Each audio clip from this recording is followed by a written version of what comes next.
काली, बाली और बलि, ये तीन ऐसे लोग हुए, ऐसे राक्षस तो नहीं थे लेकिन ऐसे भक्त हुए भगवान के जिनके आगे राम जी भी मौन हो गए। पहला कालियानाग, जब भगवान ने उसके सर पर तांडव नृत्य किया तो रोता हुआ कालियानाग बोला, क्यों मार रहे हो मुझको, तो तुमने मेरी यमुना को विषैला किया। कालियानाग बोला, एक मेरे प्रश्न का उत्तर दीजिए आप। भगवान बोले बताओ। बोले नागों को किसने बनाया? भगवान बोले मैंने। उनकी जीभ में विष किसने भरा? भगवान बोले मैंने। नागों को इतना क्रोधी किसने बनाया? भगवान बोले मैंने। तो फिर मेरी क्या गलती? नाग बनाए आपने, विष भरा आपने, क्रोधी बनाया आपने। यदि आप मेरी जिह्वा में अमृत भरते तो मैं यमुना को अमृत तुल्य बना देता। आपने विष भरा तो विष ही निकालूंगा ना, मेरी क्या गलती है? तो भगवान कृष्ण मौन हो, मुझे क्यों मार रहे हो? दूसरा बलि, राजा बलि की कथा आती है भागवत में। जब भगवान बामन बनकर के गए और 3 पग जमीन मांगने के भाव से विराट होकर के तीनों लोगों को 2 पग से नाप लिया, तीसरा पग रखने के लिए भगवान के पास कुछ नहीं बचा तो बाली को बंदी बना लिया। बलि को, बलि जब बंदी बन गया तो बलि, वहां भागवत बड़ी सुंदर कथा है। भगवान कहते हैं बता तीसरा पग कहाँ रखे? तो बलि कहता है मैं सिर पर रख दो। भगवान बोले क्यों? बोले आपने मेरी संपत्ति को नापा, मालिक तो अभी बैठा है, सिर पर रखो। तब भगवान मोहित हो गए बलि के भाव पर। और बोले मैं तो तुझे छलने आया था, तेरी भक्ति ने मुझे छल लिया बलि, बहुत। और तीसरा था ये बाली। बाली आज कह रहा है आपका अवतार धर्म परायणता के लिए हुआ, धर्म संस्थापनार्थाय संभवामि युगे युगे। लेकिन अभी आपने ये क्या किया नाथ? मारे मोहि व्याध की नाई, मैं बैरी सुग्रीव प्यारा। आपको सुग्रीव इतना प्यारा हो गया, मैं बैरी लग रहा हूं आपको? मुझे क्यों मारा नाथ आपने? अवगुण कवन नाथ मोहि मारा, मेरा क्या अवगुण था? यदि भाई भाई के युद्ध को आप इस प्रकार से पक्षपात करेंगे, कौन भरोसा करेगा आप पे? घर की कई बातें होती, भाइयों में लड़ाई हो जाती, मेरी और सुग्रीव की भी ऐसे ही हो गई। आपको समरसता कराने की जगह आपने आके मुझको मार दिया। नाथ मुझे आपने मारा, इसका मुझे शौक नहीं, लेकिन मैं जानना चाहता हूं तो फिर आप धर्मपरायण कैसे? क्या गलती है मेरी? राम जी एक क्षण के लिए मौन हुए और फिर गए और जाकर के बोले बताएं क्या गलती थी तुम्हारी? बोले क्या? अनुज बधू भगनी सुत नारी, सुन सठ कन्या समय चारी। इन्हीं कुदृष्टि बिलो कई जोई, तेहि वध कछु पाप नहीं होई। अरे मूर्ख, छोटे भाई की पत्नी अपनी बहन, पुत्री की स्त्री और जो अभी कन्या अवस्था में है, ऐसे इन चारों पर जो कुदृष्टि रखता है, ऐसे दुष्ट को यदि मार दिया जाए बिना पूछे बिना बताए तो उसमें पाप नहीं लगता है। क्या? सुग्रीव तेरा छोटा भाई, तो उसके लिए पिता समान है और तेरी पत्नी सुग्रीव के लिए मां समान है। सुग्रीव तेरे लिए पुत्र और उसकी पत्नी तेरे लिए पुत्री समान है। तुमने सुग्रीव को बाहर किया, यदि इतनी बात मुझे पता होती तो मैं बैठ करके कोई ना कोई बात तुम्हारी करवाता, लेकिन जब मुझे पता चला कि तुमने सुग्रीव की पत्नी को अपने पास रखा है, बस इसी कारण से तुम्हारा वध हुआ है। और तुम बहुत मेरे धर्मपरायणता मुझे सिखा रहे हो कि धर्म सीखो, आदि आदि सब बातें पढ़ रहे हैं। यदि इतना ज्यादा तुझे लगता है कि मैंने गलत किया तो मैं तुझे अभी जीवित कर दूंगा, अभी जीवन दान दे दूंगा। बता चाहिए जीवन? जब ये बात राम जी के मुख से सुनी, सुनत राम अति कोमल वाणी, बाली शीस पर से। जीवित कर दूं दोबारा से, ठीक हो जाएगा तू। तब बाली मुस्कुराता हुआ कहता, बोले ना अब मुझे नहीं जीना। बोले क्यों, अब क्यों नहीं जीना? अभी तो तुम कह रहे थे कि मुझे क्यों छल से मार दिया। छल से मारा हमने तो अभी जीवित कर देते हैं तुमको। बलि बोले नहीं नहीं महाराज, आज तो मेरे सौभाग्य की सराहना करूंगा मैं। क्यों? बोले बड़े बड़े ऋषि हजारों वर्षों की तपस्या करते हैं जिस स्थिति के लिए, बड़े बड़े मुनि अपने घरों का त्याग कर देता है जिस स्थिति के लिए, बड़े बड़े भक्त जीवन भर नाम परायण रहते हैं जिस स्थिति के लिए, वो बाली को सहजता में मिल रही है। बाली कैसे गवा दे? बोले क्यों? बोले अंत राम कहे आवत नहीं। अंतिम समय में राम नाम मुख से निकल जाए इसके लिए तरसते हैं लोग। मेरे तो सामने खड़े हो आप। जन्म जन्म मुनि जतन कराही, अंत राम कहीं आवत नाही। जासु नाम बल शंकर काशी, देत सवई सम गति अविनाशी। नमः पार्वती पतये हर। लो, आज कथा में बाली के मुख से काशी विश्वनाथ आई गए।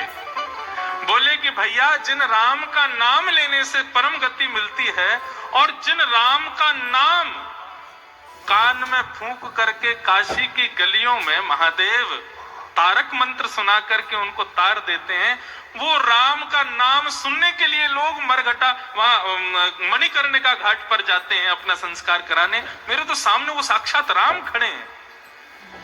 ऐसी मृत्यु से कौन बचना चाहेगा? नाथ अब मुझे जीवित नहीं रहना, अब तो मुझे बस अब नाथ करि करुणा विलोकहु, देहु जो वर मांगहु। जेहि जोनि जन्मो कर्म बस तह, राम पद अनुरागहु। यह तनय मम सम विनय बल, कल्याण प्रद प्रभु लीजिए। कहीं बाह सुर नर नाह आपन, तासे अंगद कीजिए। कहीं बाह सुर नर नाह आपन, तासे अंगद कीजिए।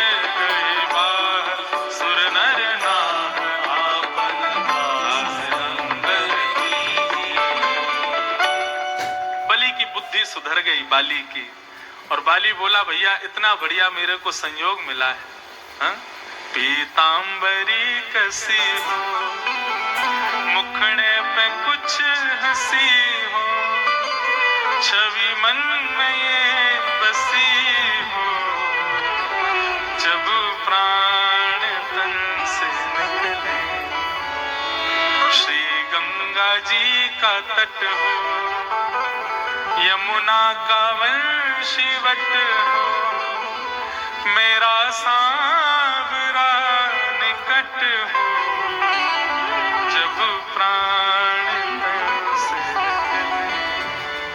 इतना तो कहना स्वामी, जब प्राण तन से निकले। या तो अपनी निज बात कहूं, भागवत में भीष्म पितामह और मानस में दोनों योद्धा हैं। वहां पर भीष्म पितामह भी कौरव पक्ष के थे और यहाँ पर बाली भी सुग्रीव के विपक्षी था। इन दोनों को ही ठाकुर जी ने वो योग्यता वैसी अंतिम समय दिया जिस अंतिम समय को पाने के लिए लोग तरसते हैं। भागवत में तो इतना सुंदर वर्णन आता है कि भीष्म पितामह का हाथ पकड़ करके भगवान बोलते हैं, हे पितामह तुम बड़े भक्त हो, मुझे सब पता है कि तुम गुपचुप चोरी चोरी मेरा नाम जपते हो, मुझे निहार करके खुश होते हो, तुम्हारे आंसू आ जाते हैं जब मैं रथ चलाता हुआ आता हूं अर्जुन का, तो तुम कौरव पक्ष में खड़े होकर के भाव विभोर हो जाते हो मुझे देख के। मैंने देखा है तुमको, इतना प्रेम करते हो तो फिर कौरवों के पक्ष में क्यों? इन दुष्टों ने मेरी बहन को निर्वस्त्र किया, ऐसे कौरवों का संग कर रहे हो तुम क्यों? भीष्म पितामह बहुत सुंदर तर्क देते हैं। बोले नाथ, स्वामी का दर्शन दाएं बाएं या पीछे खड़े होकर के अच्छा नहीं होता। स्वामी का दर्शन तो सन्मुख खड़े होकर के ही होता है। यदि पांडव पक्ष में रहता तो आपके दाएं खड़े होता या बाएं खड़े होता या आपके पीछे बैठा होता अर्जुन की तरह। अर्जुन से पूछो, उसने देखा आपको? जब आप रथ चलाते थे तो घोड़ों की धूल उड़कर के आपके प्रश्वेत के बिंदु से लगती थी, आपका मुखमंडल जब दिखता था, अर्जुन ने देखा? वो नहीं देखा। क्यों? कैसे देखे? पीछे बैठा है। जब सामने से आए हुए बाण को बचाने के लिए आप रथ को घुमाते थे, उस समय अपनी भुजाएं उठाते थे और इस प्रकार से चाबुक चलाते थे। क्या ये भीम और युधिष्ठिर ने ऐसा दर्शन किया आपका? नहीं किया, क्योंकि दूर दूर खड़े थे, अगल बगल में थे। आपकी प्रत्येक अवस्था का दर्शन भीष्म पितामह ने किया, क्योंकि सामने खड़ा था। मुझे कौरवों से कोई लोभ थोड़ी है, मैं कौरव पक्ष में केवल इसलिए था क्योंकि मेरे स्वामी मुझको दिखते रहेंगे, मेरे नाथ मुझको दिखाई देंगे। आज वही भीष्म पितामह की स्थिति यहां बाली के साथ हुई है। बाली कहता है, बोले नाथ अब मुझे जीवित नहीं रहना, अब तो मेरे प्राण जाने ही चाहिए, इससे बढ़िया अवसर थोड़ी मिलेगा। बस नाथ मैं आपसे एक प्रार्थना करना चाहता हूं। क्या? अब नाथ करी करुणा विलो कहू देहु जो वर मांगू, मैं जो वर मांगू मुझे दे दीजिएगा। भगवान बोले मांगो, क्या चाहिए? जेहि जोनि जन्म कर्म बसतः राम पद अनुराग। अब मैं अपने कर्मों के अनुसार जिस भी योनि में जाऊं नाथ, उस योनि में मुझे आपके चरण कमल की सेवा प्राप्त हो। बस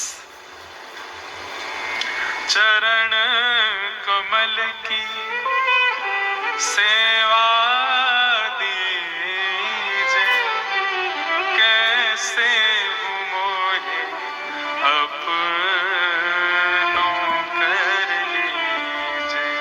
हमारे ब्रज में गाते हैं, तोर गुण गावत दिवस बितावत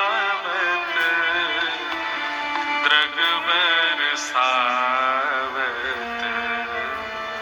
मैं हूँ प्रेम विभोर श्री राधे की जय कृपा की कोर। सरस किशोरी वयस की थोरी, रति रस भूरी की जय कृपा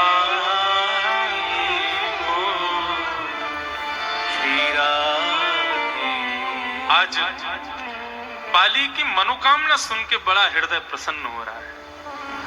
अब नाथ करी करुणा विलोक हूं देहु जो वर माग हूं, जेहि जोनि जन्मू कर्म बस तह राम पद अनुराग। जिस भी योनि में जाऊं नाथ, आपके चरण कमल की सेवा मिले, आपके चरण कमलों में मेरा अनुराग बढ़े नाथ, ऐसी कृपा कर दे। और तभी अपने रोते हुए पुत्र अंगद का हाथ पकड़ लिया। यह तनय मम सम विनय वल कल्याण पद प्रभु दीजिए। अब मैं नहीं चाहता कि जिस गति को मैं गया हूं, जो स्थिति मेरी हुई, वो मेरे पुत्र की भी हो। हे नाथ, मेरे पुत्र का हाथ मैं आपके हाथों। देखो ये भक्त का स्वभाव, अपनी भक्ति का संपूर्ण बल अपने पुत्र को सुपात्र बना करके जावे।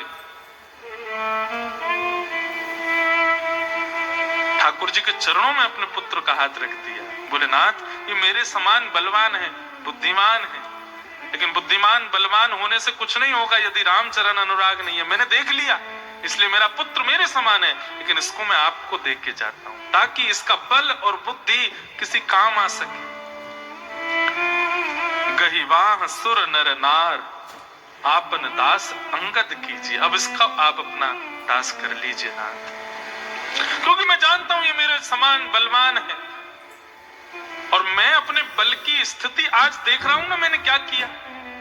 क्योंकि मेरे जीवन में आप नहीं थे, इसलिए वो गति मेरे पुत्र की ना हो, आप इसको स्वीकार करो। और ऐसा कहते हुए सब वानरों के मध्य में बाली ने अपने प्राणों का परित्याग कर दिया। बोलो भक्त वत्सल भगवान की जय। श्री राम जी ने कृपा की और लक्ष्मण को कहा, लक्ष्मण अब जो जो क्रम होने चाहिए सब क्रम करवाओ बाली के, और क्रम पूर्ण होते ही सुग्रीव को राज तिलक करो। राम जी तो जाएंगे नहीं शहर में, लक्ष्मण को भेजा। सब कुछ करने के बाद लक्ष्मण जी ने जाकर के सुग्रीव का राज तिलक कर दिया। सुग्रीव राम जी को प्रणाम करने आया। भगवान बोले देखो सुग्रीव, अब बारिश का महीना आ गया है, श्रावण आदि, ये अब चातुर्मास का समय है। चातुर्मास में नदियां भर जाती हैं, आदि आदि सब होता है। अब 4 महीने तक आप अपना राजपाट संभाल लो, 4 महीने बाद याद रखना हमारी जानकी जी को खोजना है। उनको ढूंढने के लिए जो जो उपाय हो वो सब हमको करने हैं। वापस लौट करके सुग्रीव आए, राज्य गद्दी प्राप्त हो गई और उसके बाद चातुर्मास तक सुग्रीव जी ने राज्य किया, सब कुछ संभाला। वर्षागत निर्मल ऋतु आई, सुदिन तात सीता के पाई। निर्मल ऋतु आ गई, लेकिन फिर भी सुग्रीव ने आकर के कोई सहायता के भाव प्रकट नहीं किए। तब राम जी बोले देखो इसको हमने राज तिलक किया, इसके लिए हमने सब कुछ किया, ये अपना वादा भूल गया, वचन भूल गया। लक्ष्मण अभी तक आया नहीं सुग्रीव, इसने कोई व्यवस्था की नहीं। तब अनुजई समझावा रघुपति करुणा सीव, भय देखाई ले आवहु तात सखा सुग्रीव। लक्ष्मण जी गए, साथ में हनुमान जी गए और जाकर के खूब सुनाया सुग्रीव को। बैठ गए और आज मत करके, और हमने तुम्हारी आज्ञा तुम्हारी बात मानी, सब किया, और अब हमारी आज्ञा मानने के लिए तुम यहाँ पर राजपद संभाल रहे हो। सुग्रीव को आत्मग्लानि हुई, भोलेनाथ क्षमा कर दे। अंगद जी को साथ लेकर के सुग्रीव ऋषमुख पर्वत पर राम जी को प्रणाम करने आए। हर्ष चले सुग्रीव तब अंगदादि कपि साथ, रामानुज आगे करी आए जे रघुनाथ। राम जी के चरणों में आकर के सुग्रीव ने प्रणाम किया। राम जी ने अपने हृदय से, देखो कितने क्रोध में थे राम जी, भरत जी को, लक्ष्मण जी को भेजा कि जाओ जाकर के बुला के लाओ, और देखो इसने कितनी दुष्टता की आदि आदि। लेकिन जैसे ही सामने आकर के उसने प्रणाम किया तो वर्णन करते हैं, रघुपति बोले मुस्काए, तुम प्रिय मोहि भरत जिम भाई। अपने हृदय से लगा के बोले अरे चिंता मत करो, तुम तो मुझे भरत के समान प्रिय हो। अब ज्यादा समय व्यतीत मत करो, मेरी स्थिति होती तो मैं क्षण भर में जानकी जी को ले आता। हे सुग्रीव, अब निधान करो कैसे जानकी जी को लाया जाए। तब सुग्रीव जी ने आज्ञा की, बोले भैया हे हनुमान, सब वानरों को आज्ञा कर दो, सब लोग उपस्थित हो जाएं। यदि नहीं आए तो जो नहीं आएगा उसके प्राण में हरण कर लूंगा। सब वानर तुरंत वहां पहुंच गए, सब ने जाकर के प्रणाम किया। सुग्रीव आज्ञा करने लगे, बोले जानकी जी की सुध लानी है। टोलियां बना दी, तुम पूर्व में, तुम पश्चिम में, आदि सब जगह जाओ। दक्षिण की ओर जाने वाली जो सेना थी वानरों की, उन सबको जामवंत और हनुमान जी के साथ भेजने की आज्ञा दी। सब वानरों से कहा राम जी को प्रणाम करते हुए सब लोग जाओ। सब लोग राम जी को प्रणाम करने में होड़ करने लगे, एक के बाद एक ऊपर एक दूसरे का चढ़ चढ़ के राम जी को प्रणाम करें। राम जी सबको देख रहे हैं, सुन रहे हैं, सब अपने बल का प्रदर्शन कर रहे हैं, लेकिन सबसे पीछे खड़े थे श्री हनुमान जी महाराज। कोई जल्दीबाजी नहीं है। पाछे पवन तनय सिरुनावा, सबसे पीछे, सबसे योग्य हैं जबकि, लेकिन सबसे पीछे खड़े होकर के बिल्कुल आराम से आकर के सबके बाद अंत में आकर के राम जी को प्रणाम किया। ये हनुमान जी का स्वभाव है। योग्यता है, लेकिन मुझसे पहले कोई और ना बता दे ऐसी चिंता हनुमान जी को नहीं है। फिर भी सबसे पीछे, सबका जब हो गया तब जाकर के हनुमान जी ने प्रणाम किया। राम जी समझ गए, बोले बहुत शुद्धि है, धैर्यवंत है हनुमान। तब राम जी ने अपनी एक मुद्रिका हनुमान जी को प्रदान की और कहा हनुमान जी यदि सीता जी मिल जाएं, जानकी जी मिल जाएं, तो बहु प्रकार सीत ही समुझाई, उनको समझाना, कही बल विरह बेग तुम आए। तुम जाकर के उनको समझाना वो ज्यादा विरह ना करें।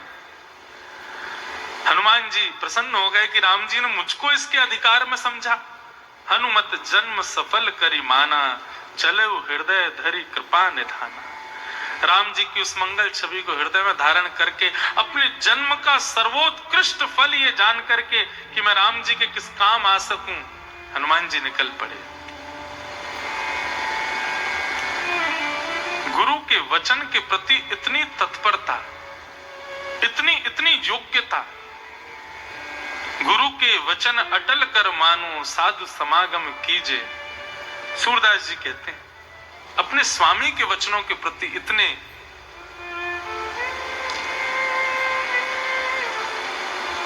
श्रेष्ठता है हनुमान जी के हृदय में।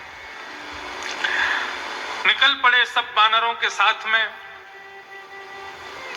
वानर सब दक्षिण की ओर जा रहे थे। तभी मार्ग में एक जगह सब लोग जल पीने के लिए रुके, तो वहां पर एक स्वयं प्रभा नाम की एक कन्या बैठी थी, जिसको देवताओं ने मार्ग बताने के लिए भेजा था। स्वयं प्रभा ने सब वानरों को मार्ग प्रशस्त किया और प्रशस्त करके वो वहां से प्रस्थान कर गई। वानर सब आगे गए। तभी एक गुफा में जाकर के सबने एक विशाल घोंसले को देखा और वहीं सब बैठ करके जलादि पान कर रहे थे। तो वहीं पर एक संपाति नाम का पक्षी बैठा था।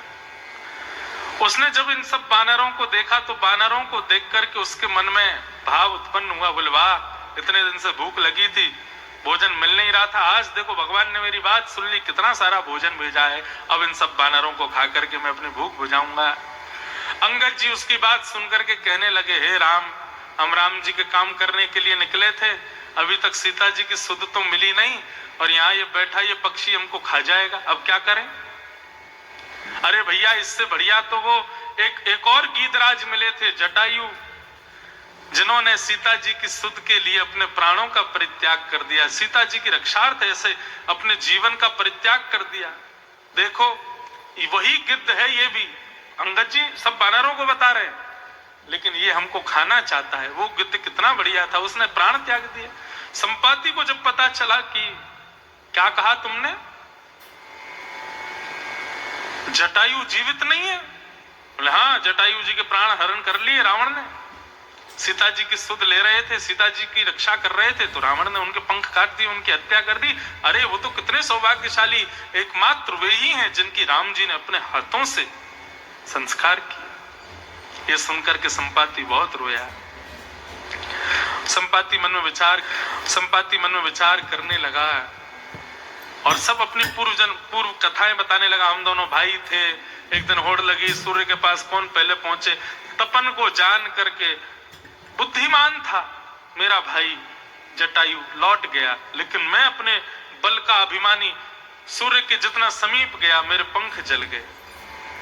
लेकिन मुझे याद आया, जिस दिन मैं गिरा था उस दिन एक संत आए थे और मेरे को विलकता देख उन्होंने मुझे वरदान दिया था। बोले भैया चिंता मत करो, एक दिन तुम्हारी गुफा में कुछ वानर आएंगे, वो राम जी की सेवार्थ तुमसे कुछ आज्ञा लेंगे, तुम यदि उनकी सेवा करोगे तो उसके परिणाम फलस्वरूप तुम्हारे पंख धीरे धीरे बाहर आ जाएंगे। मुझे लगता है कि आप सभी रामदूत हैं और आप सीता जी की सुध लेने के लिए आए हैं, लेकिन मैं उड़ तो नहीं सकता, लेकिन गिद्ध ही दृष्टि अपार, मैं अभी देख के बताता हूं कहाँ है। तुरंत अपनी दिव्य दृष्टि से उसने देख करके सब बता दिया। बोले कि लंका में अशोक वाटिका है जहां पर जानकी जी को बंदी बना रखा है, आप लोग वहीं प्रस्थान करो। अब भैया जाने की बारी आई। सब लोग समुद्र के तट पर आकर के खड़े हो गए, विचार करने लगे कौन जाएगा। सबने कहा अंगद आप चले जाओ, किष्किंधा के आप राजकुमार हो। अंगद जी मन में विचार करने लगे, चला तो जाऊंगा लेकिन वापस आ पाऊंगा कि नहीं इसकी मुझे पता नहीं है। पहुंच तो मैं जाऊंगा, इतना तो मुझे भरोसा है अपने ऊपर, लेकिन वापस आऊंगा कि नहीं इसका मुझे नहीं पता। इसका एक कारण तो यह भी है कि अंगद जी को अपने बल पर भरोसा नहीं, एक कारण यह भी है कि रावण मेरे पिताजी का मित्र है और उसके पुत्र आदि सब वो भी मेरे थोड़े मित्र जैसे ही हैं, कहीं मित्रवत भाव रख के उन्होंने मुझे अपने पास ही रख लिया तो इसलिए मैं चला तो जाऊंगा, वापस आऊंगा इसकी कोई गारंटी नहीं। सब बोले जामवंत जी आप ही चले जाओ, आप सबसे वयोवृद्ध हो, हम में आपकी आज्ञा ही सब मानने। बोले भैया देखो, जब पृथ्वी का निर्माण हुआ था भगवान बराह बन के आए, मैंने उनकी 3 परिक्रमा लगाई थी, तब मुझ में बहुत बल था, अब मैं वयोवृद्ध हो गया हूं, मेरे में इतनी सामर्थ्य नहीं कि मैं चला जाऊं। सब बानर अपनी अपनी योग्यताएं बता रहे हैं, लेकिन तभी महाराज दूर बैठे थे एक चट्टान पर। कौन? कपिराज, श्री हनुमान जी महाराज। जैसे ही हनुमान जी को देखा, जामवंत जी आदि सब बानर बोले और देखो मिल गया, कौन जाएगा? बोले कौन? बोले वो बैठा हनुमान। दूर बैठे थे हनुमान जी महाराज। सब बानरों ने जाकर के हनुमान जी को घेर लिया। सब कहने लगे हनुमान जी आप ही जाओगे अब पल्ली पार। हनुमान जी मौन बैठे थे। ज्ञानी बलवान, देखो हनुमान जी से बहुत कुछ सीखते जा रहे हैं हम। हनुमान जी का एक गुण मैंने जो देखा, सुंदरकांड और किष्किंधा कांड दोनों का जब थोड़ा बहुत अवलोकन किया, हनुमान जी मौन बहुत रहते हैं, कम बोलते हैं हनुमान जी, ज्यादा नहीं बोलते। आप बहुत कम सुनेंगे कि हनुमान जी बोल रहे हो, बहुत कम बोलते हैं, मौन रहते हैं। हनुमान जी चुपचाप बैठ करके सुन रहे थे। इतने में ही जामवंत जी बोले ये ऐसे नहीं उठेंगे, रुको इनको हम उठाते हैं। कौन सो काज कठिन जग माही, जो नहीं होत तात तुम माही। कौन सो काज कठिन जग माही, जो नहीं होए तात। कौन सो काज कठिन जग माही, जो नहीं होए तात तुम माही। कौन सो काज कठिन जग माही, जो नहीं होए तात। और हे पवन तनय बल पवन समाना, बुद्धि विवेक विज्ञान निधाना। पवन तनय बल पवन समाना, बुद्धि विवेक विज्ञान निधाना। यहाँ पर जामवंत जी महाराज कह रहे हैं भैया तुम पवन पुत्र हो, पवन के समान तुम्हारा बल है, तुम बुद्धिमान हो, विवेकवान हो, सब कुछ है तुम्हारे पास, और तुम्हारे लिए कोई काम कठिन नहीं है, कोई काम ऐसा नहीं जो हनुमान जी नहीं कर सकते। हनुमान जी की जब तक प्रशंसा करते गए, हनुमान जी तब भी चुपचाप ही बैठे थे, लेकिन इतने में ही जामवंत जी ने ऐसी बात बोली कि हनुमान जी रुके ही नहीं पाए। क्या? राम काज लगी तब अवतारा, सुनत ही भयउ परवतारा। राम काज लगी तब अवतारा, सुनत ही भयउ परवतारा। राम काज लगी तब अवतारा, सुनत ही भयउ परवतारा।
जामवंत जी ने बोले तुम पवन पुत्र हो, तुम्हारे लिए कोई काम कठिन नहीं है, अरे सब कुछ कर सकते हो, बुद्धिमान हो, विवेकमान हो सब। हनुमान जी चुपचाप बैठे थे, लेकिन जैसे ही कहा, अरे हनुमान तुमको पता है तुम्हारा जन्म राम जी के लिए हुआ है, राम काज करने के लिए हुआ है। जैसे ही राम जी का नाम सुना, हनुमान जी पर्वताकार हो गए, कनक वर्ण सोने की तरह चमकने लगा, अंग अंग सिंहनाद करने लगे, शेर की तरह चिंगारने लगे, उछलने लगे, कूदने लगे, कभी यहाँ कूदे वहां कूदे, ऊपर उछले।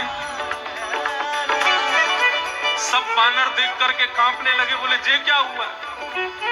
बोले ये सब राम जी के लिए, देखो हनुमान जी का बल है।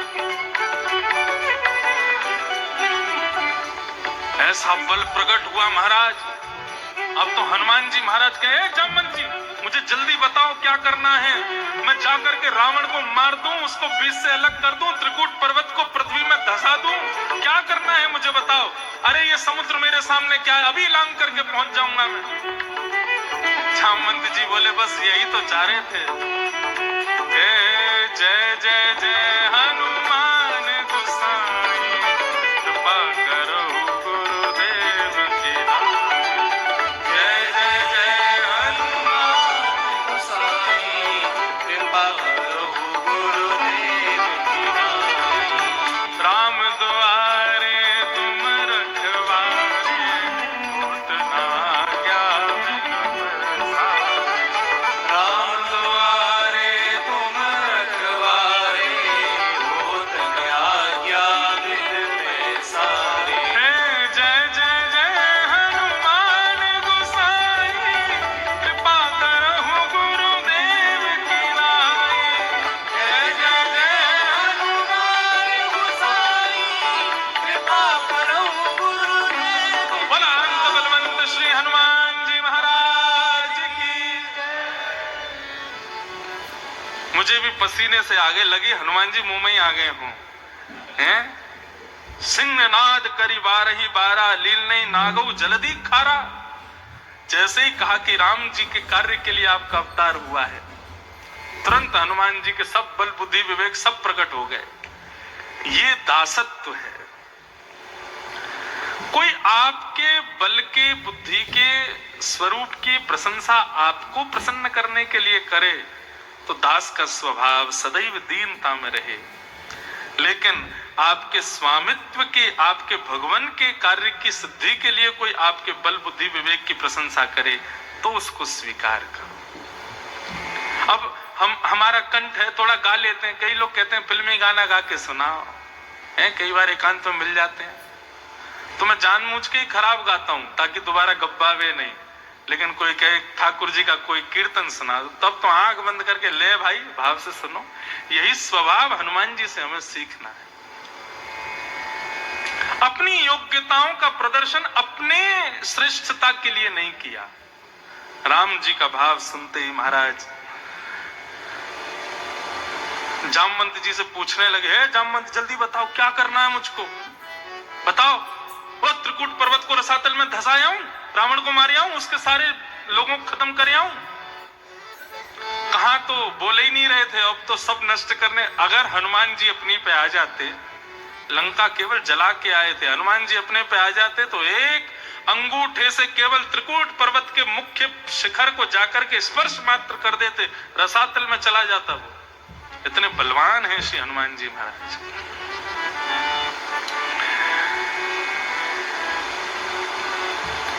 जामवंत जी बोले नहीं इतना नहीं करना, बस बाकी सब छोड़ दो राम जी के लिए, आप तो केवल इतनी कृपा करो। इतना करहूं तात तुम जाई, सीत ही देख कहूं सुधि आई। इतना मत करो हनुमान जी, ये सब करने के लिए राघव पधार रहे हैं ना, रावण आदि सब उनके हाथ से मरेंगे तो शोभा लगेगी। आप ये सब मत करो, आपको जो कार्य दिया गया केवल उतना ही करो। आप जाकर के केवल सीता जी की सुध लेकर के आओ। और हनुमान जी ने बस जैसे सुना कि सीता जी की सुध लेकर के आनी है,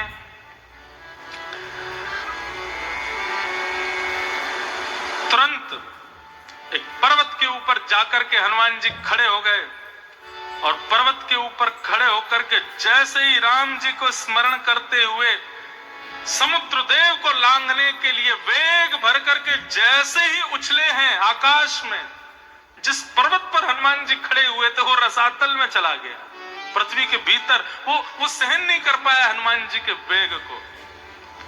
और महाराज हनुमान जी की गति कितनी, बोले कि अभी तो यहीं खड़े थे, जैसे ही देखा तो पता चला कहां पहुंच गए, दिख ही नहीं रहे, थोड़ी देर में तो अदृश्य हो गए। इतनी गति से समुद्र को लांघने के लिए प्रस्थान करने लगे। बोला अनंत बलवंत श्री हनुमान जी महाराज की जय। अब सीता सुध लेने के लिए लंका जा रहे हैं और यहाँ किष्किंधा कांड विश्राम लेता है और सुंदर कांड प्रारंभ होता है। अतुलित बल धामम हेम शैलावदेहम धनुज वन कृशानम ज्ञानिनाम अग्रगण्यम सकल गुण निधानम वानराणाम धीशम रघुपति प्रिय भक्तम बात जातम नमामि। जामुवंत के वचन सुहाए सुन हनुमंत हृदय तिभाए। जामुवंत के वचन सुहाए सुन हनुमंत हृदय तिभाए। तब लगे मोहि पर क्यों तुम आए सह दुख कंद मूल फल खाए। तब लगे मोहि पर क्यों तुम भाई सह दुख कंद मूल फल खाए। जब लगे आवो से तही देखी कोई काज मुनि विशेषी। जब लगे आवो से तही देखी कोई काज कोई हर्ष विशेषी। ये कहे नाय सबन कहु माथा चलो हर्ष धरि रघुनाथा। यह कहे नाय सबन कहु माथा चलो हर्ष धरि रघुनाथा।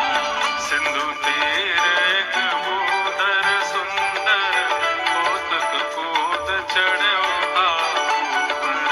सिंधु तीर एक भूधर सुंदर कौतुक कूद चढ़ो ऊपर। बार बार रघुवीर संभारी तरतु पवन तनय बल भारे।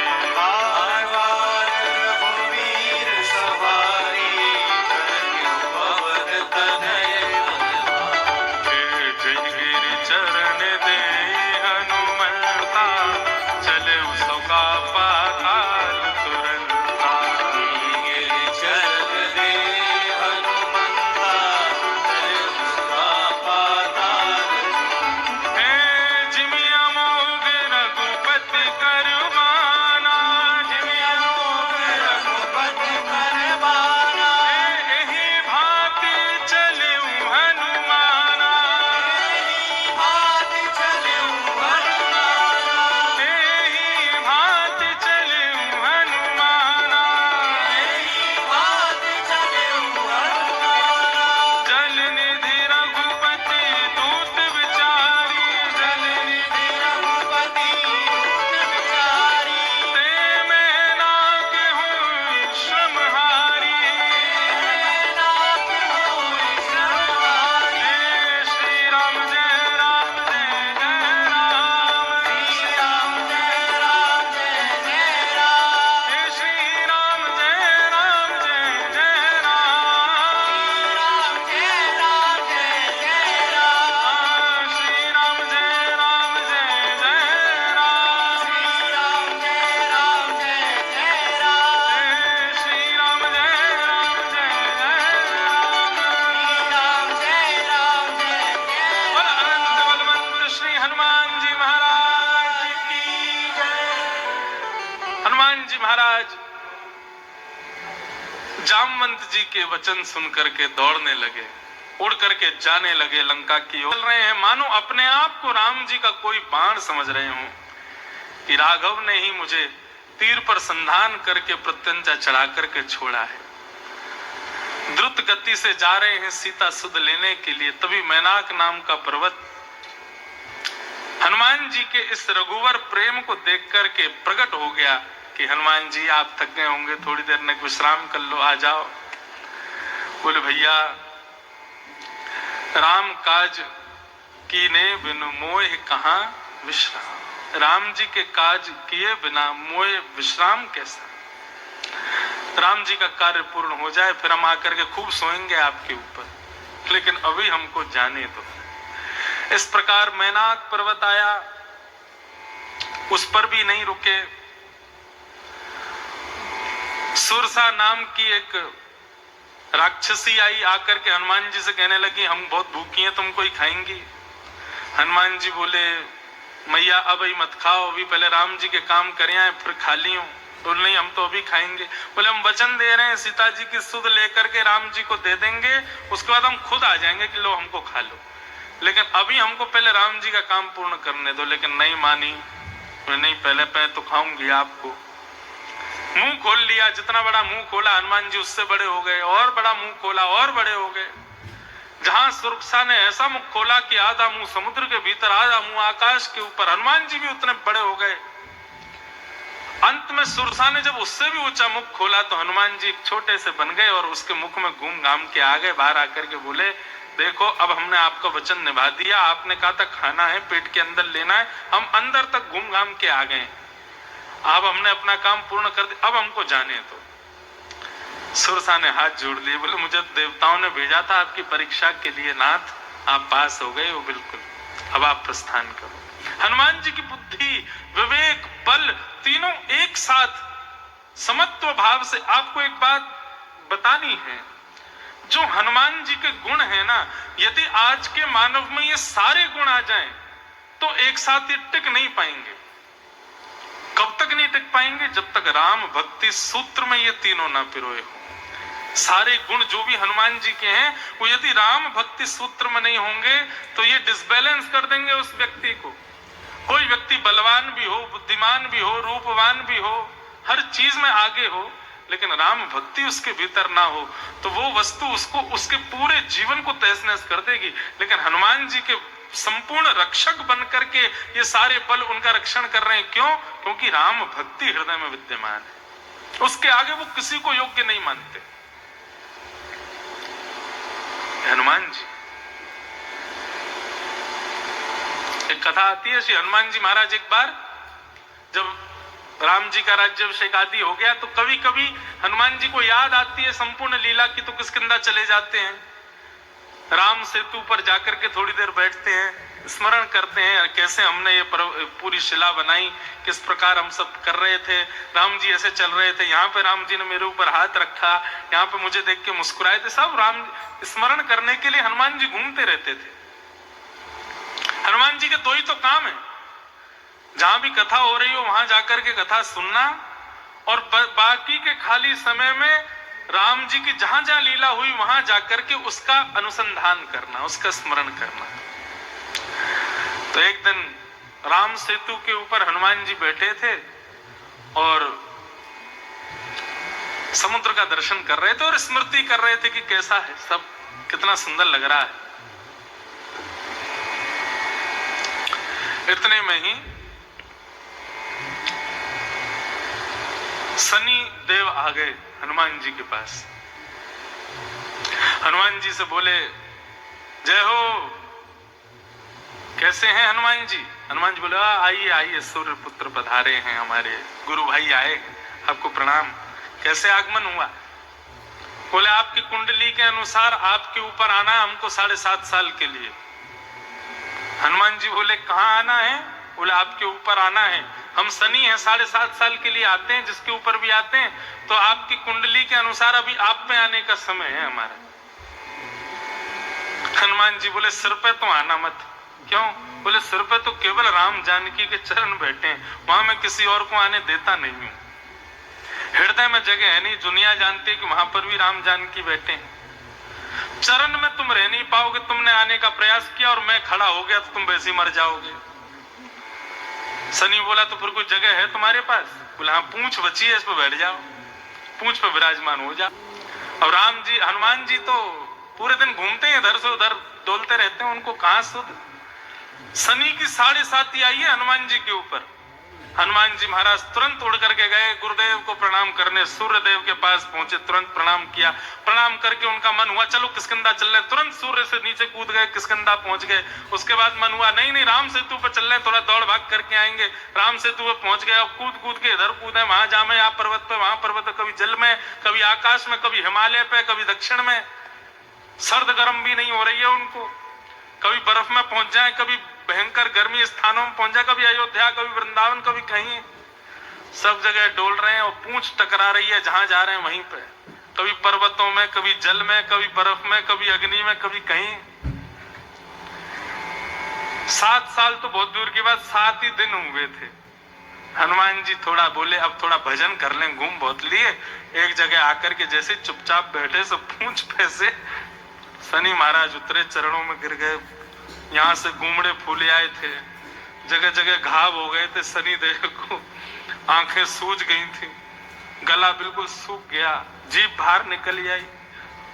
हनुमान जी बोले अरे अरे गुरु भाई क्या हुआ आपको?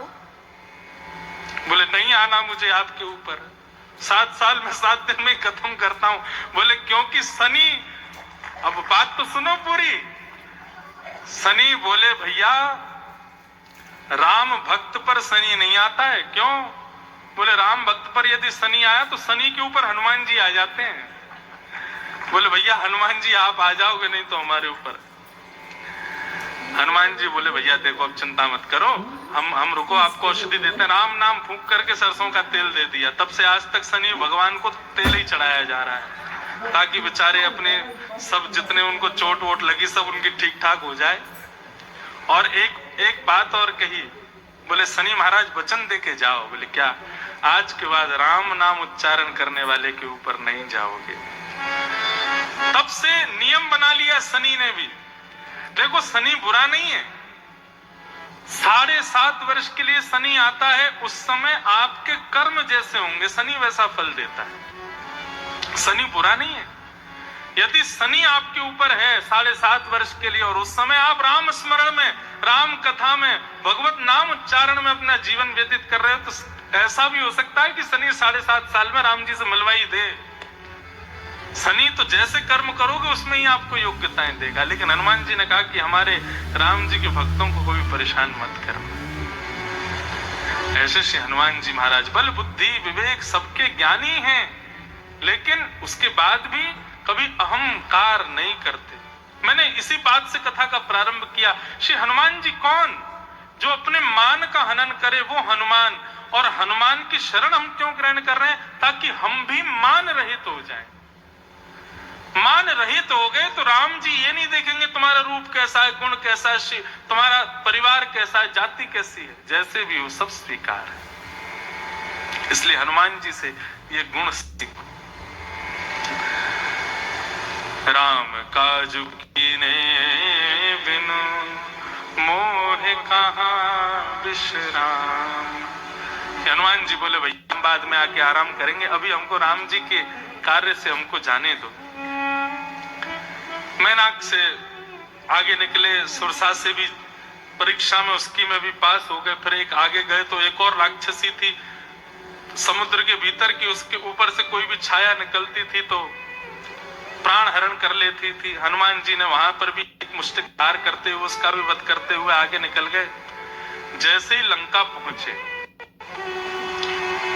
लंका जाकर के हनुमान जी ने एक शाख के ऊपर खड़े होकर के लंका की ओर देखा। और जब लंका का दर्शन किया, इतनी सुंदर नगरी,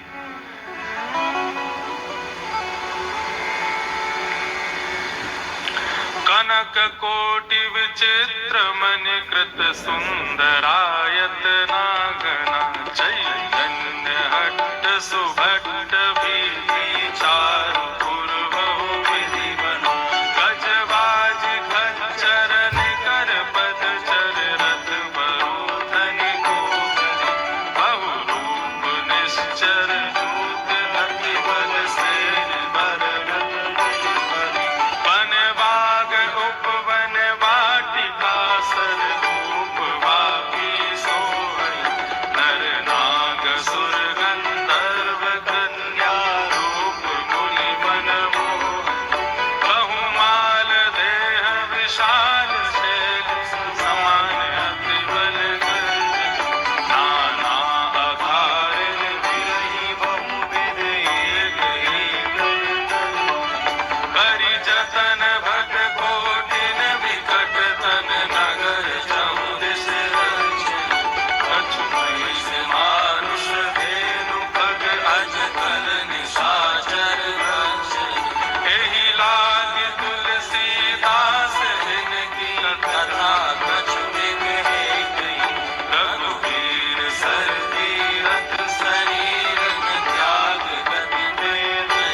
बड़ी सुंदर नगरी, लोग भी बड़े अच्छे हैं कि गतिविधियों का दर्शन कर रहे हैं श्री हनुमान जी महाराज, सब चीजों का दर्शन कर रहे हैं, बाग कैसे, बगीचे कैसे, वाटिकाएं कैसी हैं, इस प्रकार सब चीजों को दर्शन कर रहे थे। एक जगह यह भी देखा कि भक्ष भक्ष खा रहे राक्षस।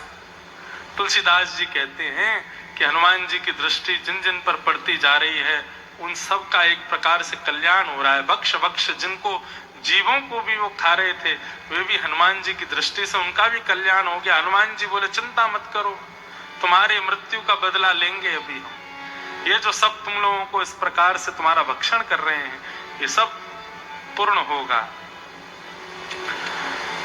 तभी लंका में प्रवेश करने का विचार करने लगे तो वहां एक लंकनी नाम की राक्षसी थी।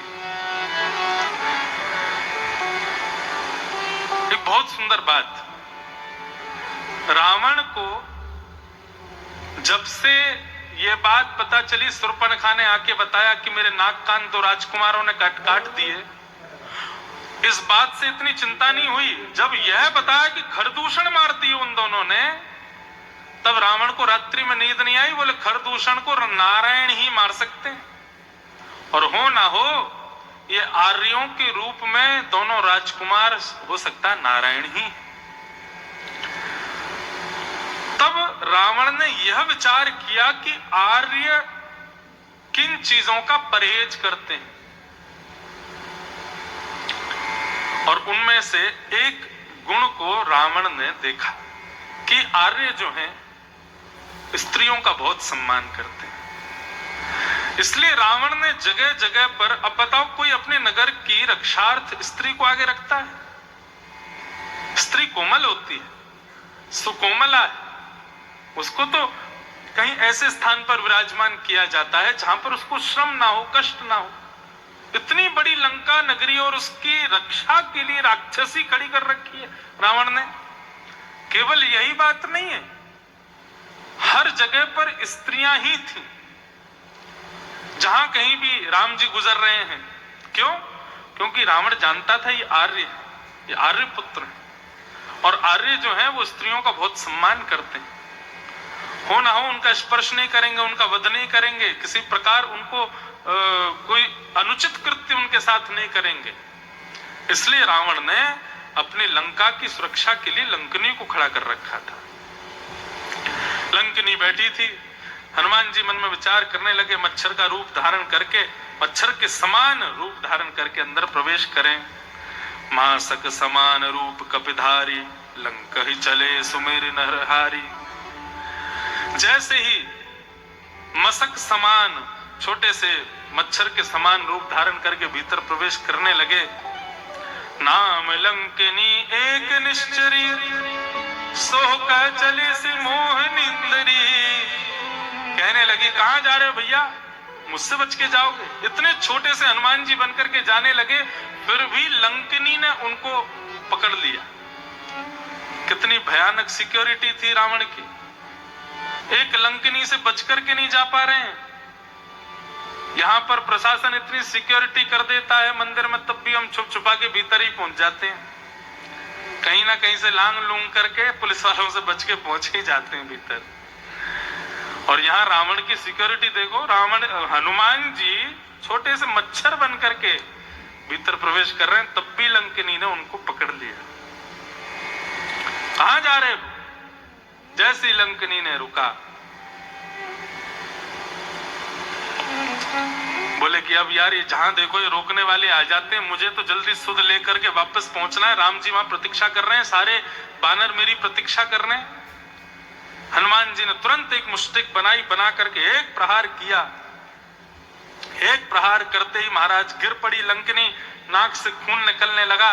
लंकनी की बुद्धि श्रुद्धि हो गई, उठ करके कहने लगी ओ हो, मुझे ब्रह्मा जी का वरदान याद आ गया। ब्रह्मा जी ने कहा था, अरे लंकनी एक बानर तेरे ऊपर प्रहार करेगा, राम रक्षार्थ जा रहे उस बानर से जब तुम भिड़ोगी, वो बानर तुम पर जब प्रहार करेगा, उसके हस्त कमल का स्पर्श करते ही तुम्हारी बुद्धि शुद्धि हो जाएगी। बड़ी कृपा की आपने, अब तो मेरे नैन तरस रहे हैं कि कब राम जी पधारेंगे। जाओ नगर में प्रवेश करो। प्रवेश नगर की जय सब काजा, हृदय राख कौशलपुर हजा। नगर में प्रवेश कर गए श्री हनुमान जी महाराज। हृदय में राम जी विराजमान है, सब जगह भ्रमण कर रहे हैं महाराज। रावण के अंतःपुर का वर्णन हुआ, उसको देख करके देखते देखते देखते सब जगह सुंदरता तो थी, हनुमान जी देख के खुश तो हो रहे थे सुंदरताओं को, लेकिन एक स्थान ऐसा आया जिसको देख करके हनुमान जी स्तब्ध हो गए। और वो क्या था? रामायुध अंकित ग्रह शोभा वरनिया जाय, नव तुलसी का वृंद देख हर्ष कपिराय। तभी एक भवन के ऊपर सुंदर रामायुधों को देखा, श्री राम जी से मिलित चिन्हों को देखा, धनुष बाण आदि के चिन्हों को देखा, तिलक आदि को देखा, तुलसी के पौधे को देखा। हनुमान जी अपनी आंखें मिड़ने लगे, मैं सच में लंका में ही हूं? ये मैं क्या देख रहा हूं? ये किसी राम भक्त का घर दिखाई दे रहा है। लंका निश्चर निकर निवासा, यहाँ कहाँ सज्जन करवासा। लंका तो निश्चरों की भूमि है, यहां पर सज्जन कहां से आ गया भैया? आहा। और पहचान करने के लिए थोड़ा और भीतर गए, तब राम राम तेहि सुमिरन किन्हा, हृदय हर्ष कपि सज्जन चिन्हा।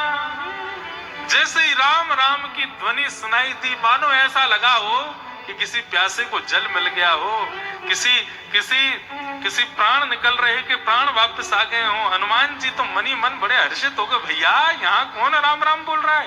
ये हमारी जाति का कौन मिल गया? गुजरात में घूम रहे थे, तभी यूपी 85 नंबर की गाड़ी दिख गई। ओह, ये तो हमें मधुरा को दिख गया भैया। कोई आपके बनारस का क्या नंबर है? 65। अब यूपी 65 दिख जाए तो खुशी होती है कि नहीं? अहमदाबाद में घूम रहे हैं, राजकोट में घूम रहे हैं, तभी आगे वाली गाड़ी यूपी 65। तो आप भैया ने तेज चलिए, देखे तो सही कौन है इसमें। अब भले ही वो जान पहचान का नहीं है, लेकिन यूपी 65 मात्र से आप खुश हो जाते हो, भाई हमारे बनारस का भैया। और भले ही वो जान पहचान का नहीं, आप थोड़ी गाड़ी बढ़ा के देखोगे तो सही एक बार, कोई हमारे यहाँ का ये भली पहचान का नहीं है। ठीक वैसी प्रसन्नता यहाँ पर श्री हनुमान जी को हुई है। आहा। तब मन में सोचने लगे, बोले भैया ये लंका है, यहाँ पर कोई पता नहीं है, कहीं ऐसा नहीं हो मेरे हृदय के भाव जान करके कोई राक्षसी रूप बदल करके यहाँ पर इस प्रकार की लीला कर रहा हो। राम जी ने भी मंत्र शक्ति से ब्राह्मण का रूप धारण किया। विप्र रूप धरि वचन सुनाए, सुनत विभीषण उठतः आए, करी प्रणाम पूछ कुशलाई, विप्र कहो निज कथा बुझाई। अब यहाँ पर एक बहुत सुंदर बात है, हनुमान जी ने विप्र का रूप धारण किया और विप्र रूप धारण करके जैसे ही भीतर प्रवेश किया, सुंदर कुछ वाणी कहने लगे, तो हनुमान जी को विप्र रूप में आते देख विभीषण जी का क्या लिखा है, सुनत विभीषण उठतः आए, करी प्रणाम किया। अब इस पर वाल्मीकि रामायण में एक बहुत सुंदर बात कहते हैं। हनुमान जी तो ब्राह्मण रूप में थे, ठीक है, चलो ब्राह्मण के भाव से प्रणाम किया समझ में आता है, लेकिन एक भाव और है। विभीषण ने जैसे हनुमान जी को देखा, उठ करके हनुमान जी को आकर के प्रणाम किया और हनुमान जी को टकटकी लगा करके देखने लगे विभीषण जी। कभी ऐसे देखें, कभी घूम के देखें, कभी और निहारें, और बार बार नेत्रों में अश्रु भरावें। हनुमान जी बोले, क्या बात है भैया, तुम हमको इतना क्यों निहार रहे हो? हम ब्राह्मण हैं, आज सोचा कि एक वैष्णव के यहाँ जाना चाहिए, इसलिए तुम्हारे यहाँ आ गए। तुम तो ऐसे देख रहे हो जैसे पहली बार किसी ब्राह्मण को देखा है। हनुमान जी डर गए, भाई ये ऐसे क्यों देख रहा है, कहीं इसको पता तो नहीं चल गई हम कौन। तब वर्णन आता है वाल्मीकि रामायण में, विभीषण जी कहते हैं, आप ब्राह्मण हैं लेकिन आप सामान्य ब्राह्मण नहीं है। हनुमान जी बोले, क्यों, हम में क्या विलक्षणता है? विभीषण जी उत्तर देते हैं, बोले क्योंकि मैंने जब से आपको देखा है और जब से आप मेरे सामने मुझे दिख रहे हो, तब से मुझे राम जी से और ज्यादा प्रेम हो रहा है। और राम राम सुमिरन करूं, मैं राम जी की और सेवा करूं, मैं राम जी को और जी भर के याद कर लूं। पता नहीं क्या आप हो सामान्य ब्राह्मणी, लेकिन जब से आप आए हो तब से राम जी मुझको और याद आ रहे हैं। कितनी ऊंची बात। लोग कहते हैं महाराज संत किसको माने, लोग कहते हैं गुरुजन किसको माने, प्रणाम किसको करे? जिसको देख करके राम जी की और याद आ जाए, जिसको देख करके कृष्ण और प्यारे लगने लग जाएं, जिनको देख करके आपके भीतर के अवगुण समाप्त से, केवल देखने मात्र से आपके हृदय में परिवर्तन सा होने लगे, शरीर कंपायमान हो जाए, राम जी और प्यारे लगने लग जाएं, समझ जाना यही गुरु हैं, प्रणाम करो इनको। विभीषण की बात मुझे बहुत भाई। हनुमान जी से कहते हैं आप जब से मेरे सामने खड़े हो तब से मुझे राम जी की बहुत याद आ रही है, जरूर आप कोई विशेष हो।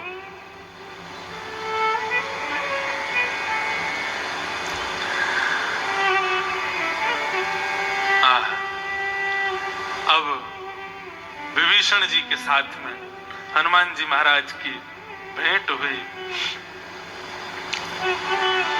हनुमान जी के रूप को देख करके विभीषण जी अति प्रसन्न हो गए, आनंद में भर आए हैं। अब हमें लग रहा है जैसे 2 दिन भरत चरित्र हुआ, वैसे 2 दिन हनुमान जी का भी चरित्र चलने ही दें। अभी सीता जी की सुध लेंगे, फिर सुध लेकर के वापस जाएंगे, फिर राम जी से मिलेंगे, फिर वापस आएंगे, फिर युद्ध करेंगे, आदि आदि। अभी हनुमान जी के खूब प्रसंग चलेंगे। अभी 3 दिन का क्रम हमारा रह गया है। 3 दिन के क्रमों में हम मानस के भक्त और श्री हनुमान जी के और प्रसंगों को केंद्र में आगे लेंगे। अब विभीषण जी के यहाँ पहुंचे हैं, बहुत देखो हमने पर्वत पे तो आराम करने नहीं दिया, विभीषण जी घर आराम करन दो हनुमान जी को, लंका में थोड़ा आराम करें।